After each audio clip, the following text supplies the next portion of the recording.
जय देव जय बाळू मामा, आरती ओ वाळू तुझ कैवल्य धामा. जय देव जय देव जय बाळू मामा, आरती ओ वाळू तुझ कैवल्य धामा. जय देव जय देव. धनगर कुलाचा उद्धार झाला, अवतरले संत अक्कोळ गावाला.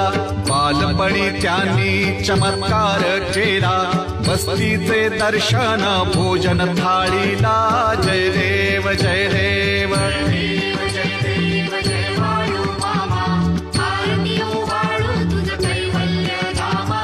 जय देव जय देव. मेढ्या राखी ती उन्हातानात, मुक्या प्राण्यावर अपार प्रीत. नीतीने मागावे कमी नाही होत, उन्मत्ताला मामा शासन